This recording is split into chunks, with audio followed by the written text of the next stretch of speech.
Well, hello and welcome to the Cruise Diary, and welcome aboard the MV Minerva from Swan Hellenic. And we're going to board the ship, not in this lovely sunshine here, but in the port of Dover. It's a lovely port, you know, Dover, easy to get to down the M20, those lovely old phone boxes. The porters will pick up your luggage, the next time you'll see it is on the cabin. So time to say a few farewells and check in. Checking in can be a bit tricky once the rush starts, but it's fairly swift. And then you go through security, just like an airport. And then you get aboard the ship.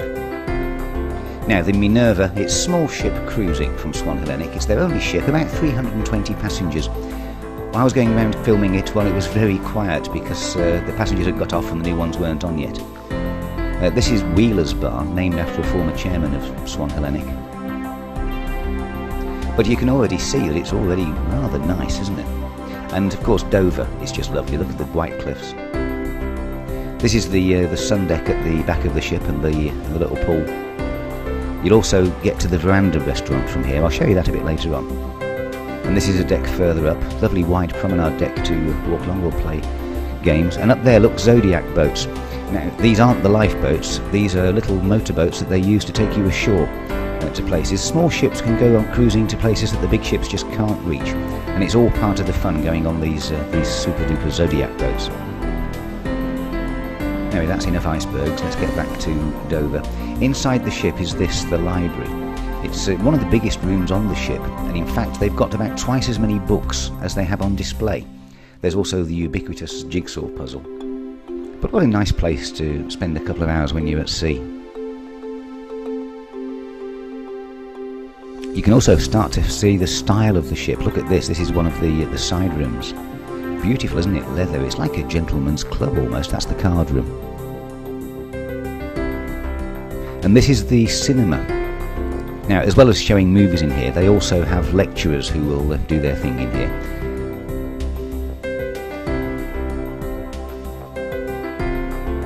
And that's Ernest Shackleton, and that's who this bar is named after. And this is actually the main bar on the ship, and they do a very nice gin and tonic.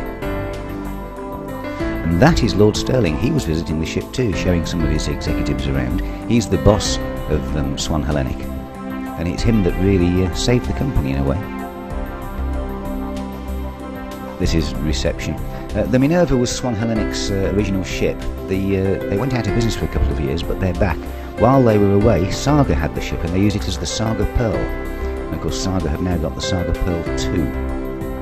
This is the main entertainment room. I wouldn't call it a theatre, but it's got a stage. They also have the dance bands, they have lecturers, social hub of the ship of an evening. Now let's go looking at some cabins. They're all actually a decent size. I'll show you a whole range of the different ones that you can get on here, but they've all got flat screen TVs. And they're all very nicely furnished, obviously ensuite bathrooms. This one's got a balcony. That's AstroTurf actually.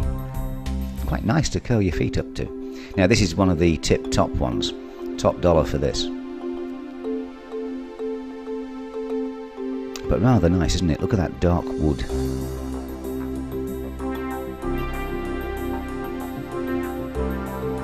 And plenty of storage in all of them actually.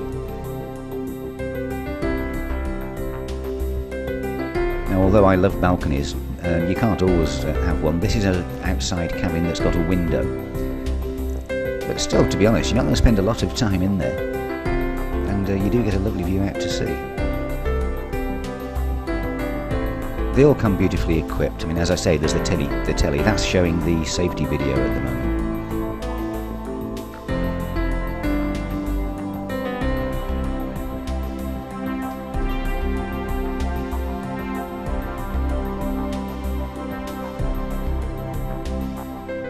They do have single cabins. Well, what they do, they designate cabins for single use,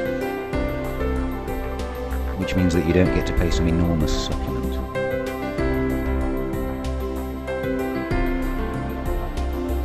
Now that's an inside cabin, so you can see they've put a mirror up, so you're not feeling so confined.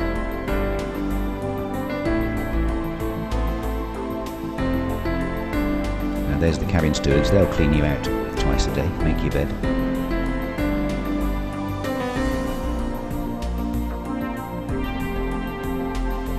And here we are. This one hasn't got a window, it's got portholes.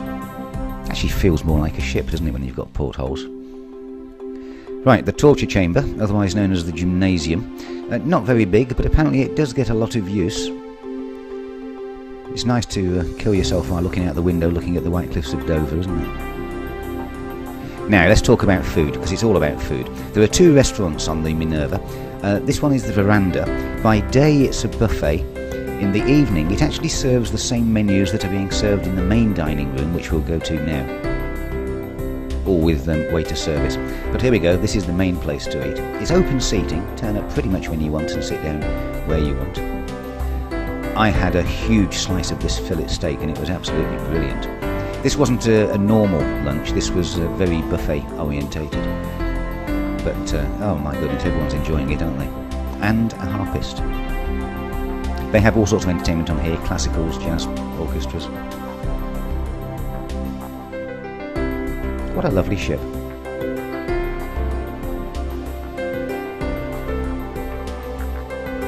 So what a beautiful little ship. Small ship cruising is perfect. The ships can go into places that the big ships can't reach. And on here there's a beautiful homely atmosphere. Everybody gets to know each other really, really quickly. Not many passengers, actually not that many places to go, which doesn't mean that you're crammed together. It means that you're going to see people and become friends. And the old saying goes, there are big ships, there are little ships, but everywhere you go, there are friendships. Hope you've enjoyed this. I'll see you on the next one. Bye.